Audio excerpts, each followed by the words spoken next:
सावगारियाव नुनाय हिन्जावसानि मुङा सनिया ब्रह्म। बिश्वनाथ जिल्लानि गहपुर हालाम सिंनि नारेंगुरी गामिनि प्रदीप कुमार ब्रह्म आरो सैत्यसी ब्रह्मनि फिसाजोआ थांनाय 17 अक्ट'बर मंगलबारनिफ्राय गोमानानै दं। जाथायनि सोमोन्दै मिथिनो मोननाय बादिब्ला गियान भारती सेनियर फरायसालिनि हस्टेलाव थानानै फरायनाय सनिया ब्रह्मआ न'आव फैनो होननानै थांनाय 17 अक्ट'बर मंगलबारखालि हस्टेलनिफ्राय ओंखारबोदोंमोनब्लाबो नाथाय दासिम सफैयाखै होनना मिथिहोयो। आरो सावगारियाव नुनाय सनिया ब्रह्मखौ सोरबाफोर बबेयावबा नुसनोब्ला 700224235668 मबाइल नम्बराव फोरमायहरनो खावलायदों।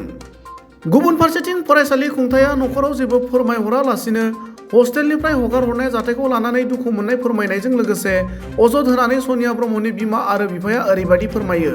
जों खुलुमबाय। आंनि मुङा सैत्यसी ब्रह्म। आंनि गामिया नारेंगुरी।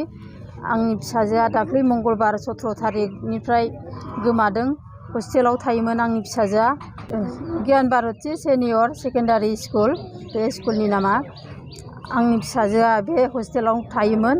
ओमफ्राय जोङो बे फिसाजोआ खोनादों, जोङो उदै सादों होनदोंमोन। बे फिसाजोआ उदै सादों होननानै आंनि फिसाजोआ स्कुलाव थाङाखैनो। ओमफ्राय माबा एप्लिकेसन लिरनानै होदों स्कुलाव। ओमफ्राय जोङो जेबो मोनथिया, जोंनो खबरबो हराखै फिसाजोआ न'आव थांगोन होननानै। ओमफ्राय आंखौ खबर हरदोंमोन बे सारमोना मोनाबिलिनि 5:29 टाइमावसो बे सारमोना आंनो खोन्थाहरनाय जादों बे टाइमखौ, गथ'खौ न'आव सहैना सहैयाखै होननानै। ओमफ्राय आङो न'आवथ' जोंनाव सहैयाखै, गथ'आ सहैयाखै नालाय जोङो हुलुस्थुर जाबाय। फिसाखौ नागिरनांगौ होननानै जोङो ओंखारबोबाय। ओमफ्राय फैनानै सारमोनजों बेयाव स्कुलाव फैबाय। फैनानै बिबथैखौ लांफैदों होननानै बुंदों बे सारमोना। जेनेबा बिबथैयाबोथ' जेबो खबर मोनाखै। बे गथ'आबो जोंनो न'आव थांगोन होननानैबो खबरबो हराखै। जोङो जेबो मोनथिया। जाहाथे जोङो बे गथ'खौ नांथारगौ। जोंनो दिनैनि समावनो बे स्कुलनि जानानै जोङो मैया बे थानायावनो जों केसखौ होफैनाय जादों। जोंनो बे फिसाखौ दिनैनि दिनावनो जोंनो नांथारगौ। बे फिसाखौ जोंनो दिरुनना होथारनांगोन, नङाबा जोङो गिदिरनिफ्राय गिदिरसिनावसो लांनाय जागोन जोङो केसखौ। मोजां मोननाया दंमोन दंनायालाय, होमबाबो जों बे मोजां मोननायनावबो सोंनाय फिननाय खालामखाबाय मैयानो। न'आवनो दङ बे गथ'आबो, एगजाम जागासिनो दं होननाय बुंदों। मैयासो बिफाजोंबो जों बेयाव लेंहरलायनानै रायज्लायखांबाय। थानाया जोंथ' जेनेबा होखाबाय नालाय, ओमफ्राय बिसोरो दा नायगासिनो दं होनदों आरो इनकुवारि खालामगासिनो दङ। जेबो जों फिसानि थाखाय खबर मोनाखै जेबो। होननाय जासिग्रोबाय। आङो नारेंगुरी गामिनि, आंनि मुङा श्री प्रदीप कुमार ब्रह्म। आंनि फिसाजोआ गहपुर टाउनावनो थानाय गियान भारती सेनियर सेकेन्डारि स्कुलाव हाई सेकेन्डारि फार्स्ट इयाराव फरायोमोन। ओमफ्राय आङो बेखौ हस्टेलावनो लाखिदोंमोन। ओमफ्राय दा फरायै नै दा 6 मास फार्स्ट इयाराव हाबबायमोन जेनेबा।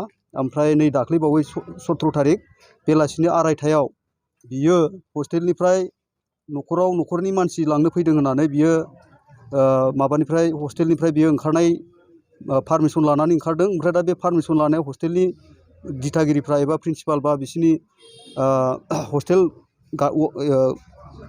वार्डेनफ्रा जोंनो जेबो मोनसे खबर हराखै। बिसोरो दा बिना माबायाव बिसोरो माने हगारदों। दा ओमफ्राय आंनि फिसाजोआ मबाइला सुइच अफ, लोगोसे माने न'आवबो थाङाखै। ओमफ्राय दिनैसिम जेबो खबर मोनाखै। बिनि थाखाय आंहा बिराद बिखा गावदों। दा आङो फिसाजोखौ जेरैखि जाया पुलिसावबो होनाय जादों। दा माने आंनि फिसाजोनि केसा रेजिस्टार जानायखौ आं मोनथिदों।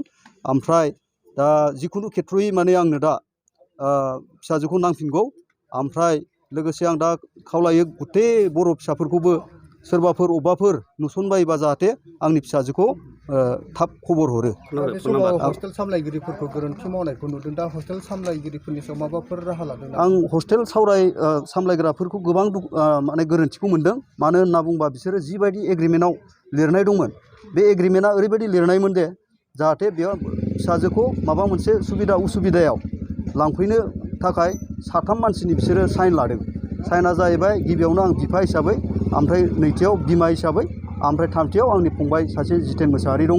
बे साथामाल' फिसाजोखौ लांफैनो हागोन बेबायदि एग्रिमेन्ट दङ ओमफ्राय दा बिसोरो बे एग्रिमेन्टखौ मावफुङालासिनो फिसाजोखौ बिसोरो मोखां नुवालासिनो जिखुनु हगारदों बिसोरो दा बे समाव हस्टेल सामलायगिरिफोरनि सायाव मा राहा लानो नागिरदों माबाफोर एक्सन लादों नामा दा हस्टेल आङो डाइरेक्ट बिनि थाखायनो दा हस्टेलखौ थानायाव माने एफआइआर होनाय जादों